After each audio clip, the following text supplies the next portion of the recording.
Hey everybody, Kris Amerikos here, and in this video I'm going to tell you all about changing your identity. Yes, that's right, you can change your identity. Some people out there might be telling you that this is something that you cannot change. And then they tell you that because you cannot change your identity, you cannot change your accent. You cannot change who you are. But I'm going to tell you right now in this video that you can change who you are, you can change your identity, you can change your accent, and I'm going to tell you how to do that. Well, the first thing that we need to know is, what does the word identity mean? Usually we use the word identity in a phrase like identity card.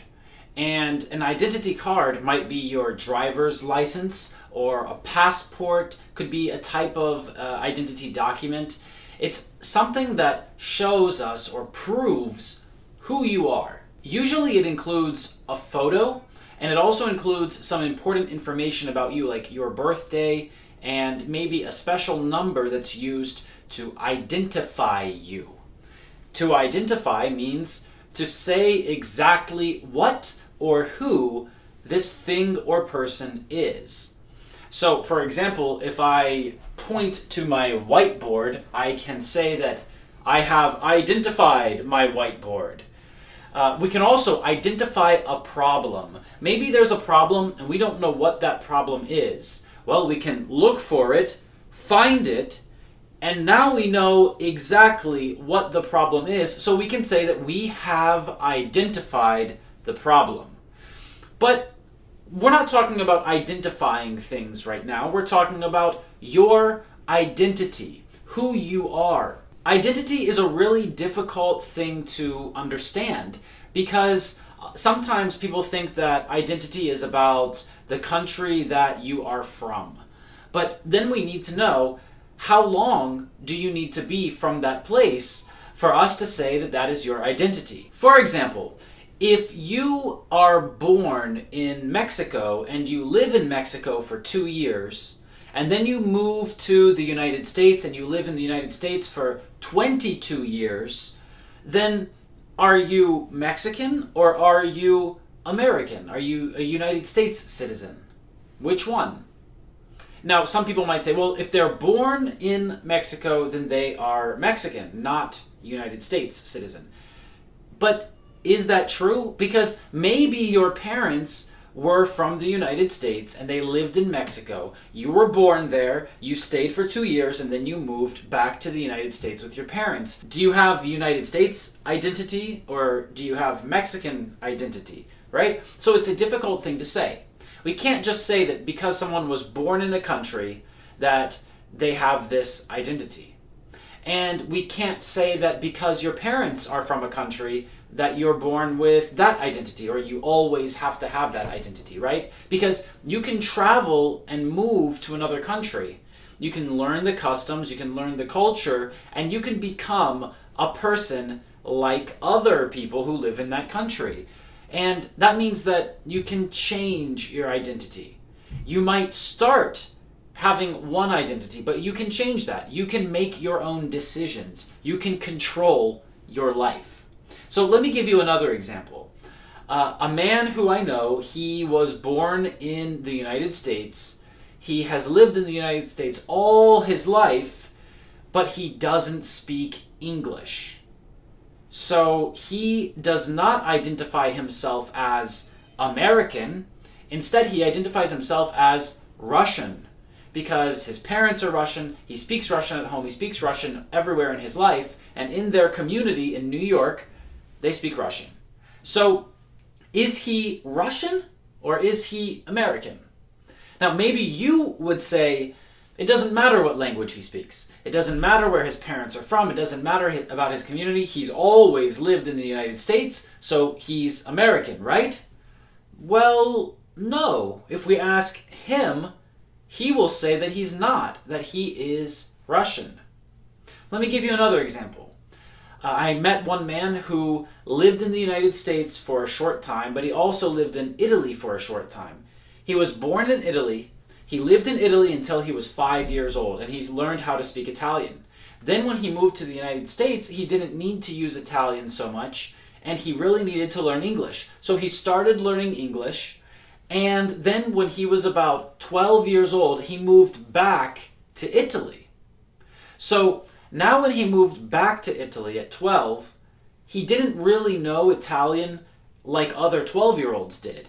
He was better at English, but English didn't help him in Italian schools. So the question is he Italian or is he American from the United States? Which identity does he have? Now, some people might say that identity is connected to the color of your skin or race. And I don't think that's true either, because there are many people that look different in every country in the world.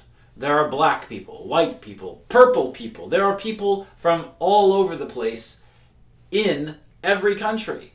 So we can't just look at someone and say, because he looks like this, he has this identity, right?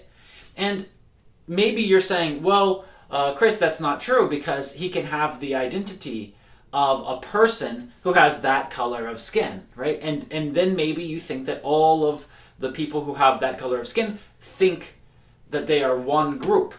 Well, that's not necessarily true either, because if you go to different countries, people might think that the color of the skin is more important or less important, and they might not think that it's part of their identity. Probably if you're in a country where race or color of skin is very important, then you will see that people believe that this is part of their identity. But in places where people think that this is not an important concept, that everybody's the same, then there you'll see that this is not part of people's identity. Another one is sometimes people think that religion can give you your identity. Like, for example, we have American people, Russian people, Italian people. We also have Jewish people. And Jewish people are different than Israeli people, people from Israel, right? So Jewish is about being a member of a group which is a religion. And many people say, when you ask them, where are you from? Where are your parents from? What's your heritage? They might actually say that they are Jewish as part of who they are. And to them, this feels like this is part of who they are. This is their identity. But we can't really look at someone and understand, is he Jewish or not? Right? We can't do that. And that's the problem with identity. And that is also something that's very good about identity. Identity is not something that is stuck. It's not something that never changes. It's completely different than that. It changes all the time. Our identity is always changing. And we have to decide who we think we are, and making that decision will help us understand our own identity. So now let me tell you my identity story. The story of how I became the person I am now. And the person who you see now, the person who I believe that I am now, right? This is very important when we talk about identity, because we're not sure if our identity comes from other people or from us.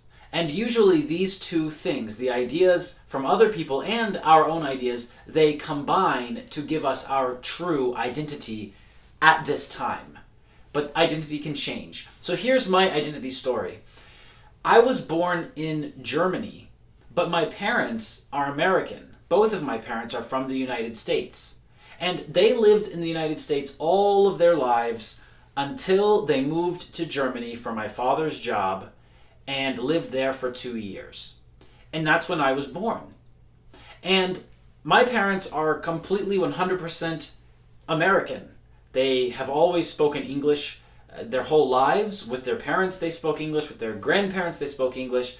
And they both have never lived in another country and have never spoken another language. They've studied languages at school, but they don't speak other languages fluently. And so at home we only spoke English, but we lived in Germany. I actually don't remember this period of my life because I was only 1 year old or less, but when I was about 1 year old, we moved from Germany back to the United States.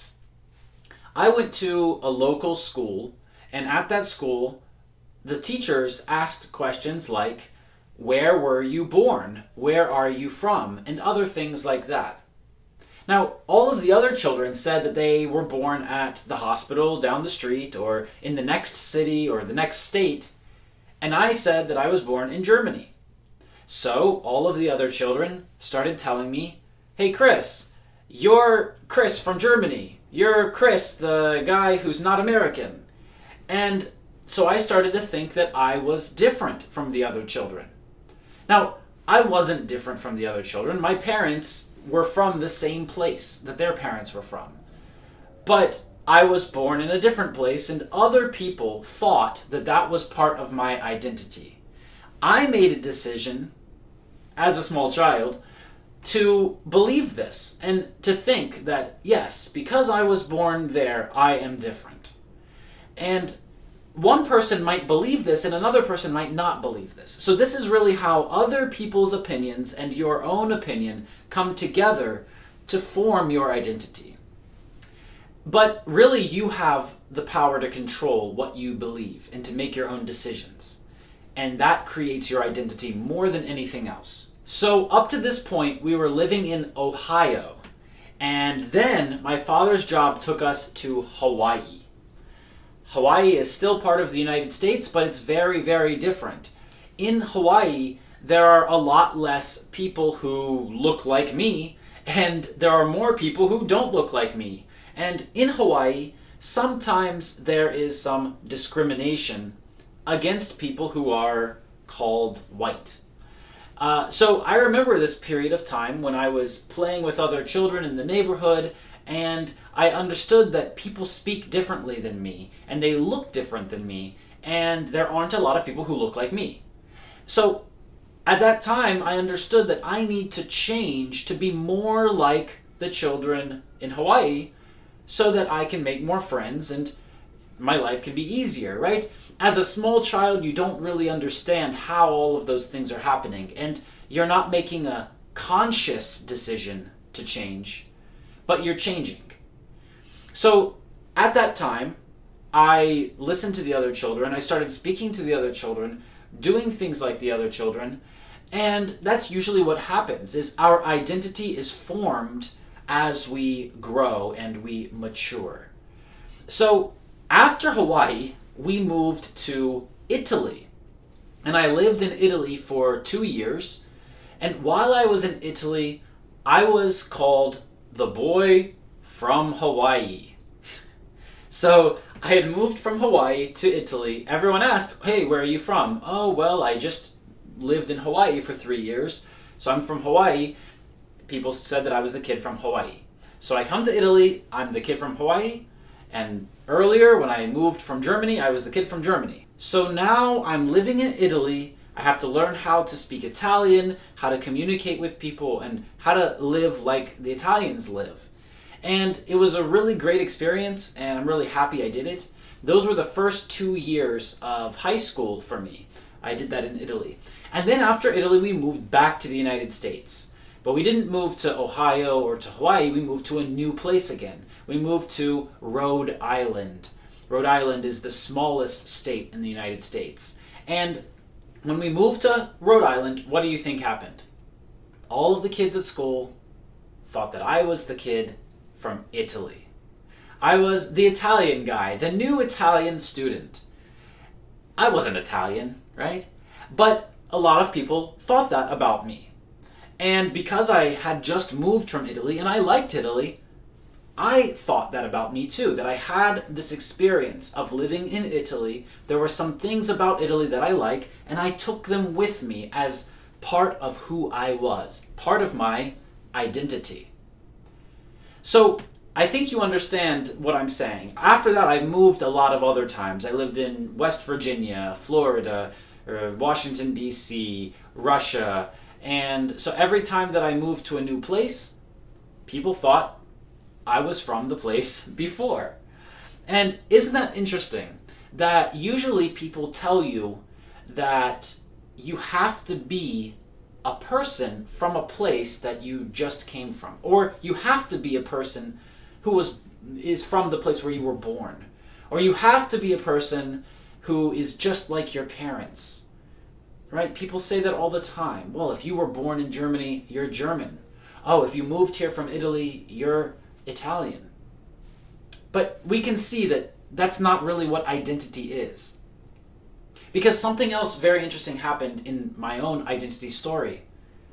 You see, because people told me that I was from Germany when I lived in Ohio, I studied German. I studied languages. I studied geography. I identified with those things. To identify with something, it means that you associate that with yourself. You include that in who you are. You think that that's close to you.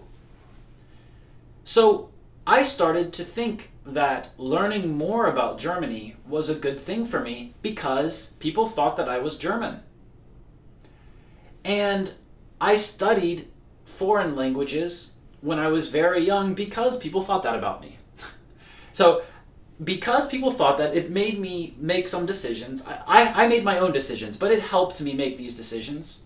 And because I studied foreign languages, because I studied geography, other things happened later in my life. When I moved to Hawaii, I went to a geography competition. And that was all because when I was younger, children thought that I was not American, that I wasn't from the United States. It wasn't about how I spoke, it wasn't about how I looked. It was about me being born there. It was about the fact that my father worked there when I was born. So when I moved to Hawaii, I also noticed that my language changed. My accent in English changed. When we lived in Ohio, I spoke like people there. When we lived in Germany, I didn't speak, so it probably influenced me somewhat. But my parents spoke English at home every day, so all day, every day. And I didn't go anywhere. I was only 1 year old, so I don't think it influenced me that much. But moving from Ohio to Hawaii, definitely I saw a change. When I moved to Hawaii, I needed to change my accent.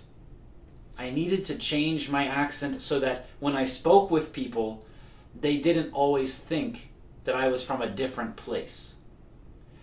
When I moved from Hawaii to Italy, again, I needed to change how I spoke. I also needed to change my behavior, and I needed to change what I believed about the world because it was a different society and different culture. And then, when I moved from Italy to Rhode Island in the United States, I had to change again. They had a different accent there, and they pronounced words differently. And it's so interesting that each time I picked up a little bit of these different accents, different ways of speaking, and different behaviors of people from around the world and around the United States, that when I came to Rhode Island and did my last 2 years of high school there, my accent had changed so many times. And it was really easy for me to pick up this new accent in Rhode Island. And when I moved from Rhode Island to Florida, people in Florida thought that I was from somewhere near New York. They didn't really know Rhode Island accents, but they said, "Are you from New York? Are you from Boston?"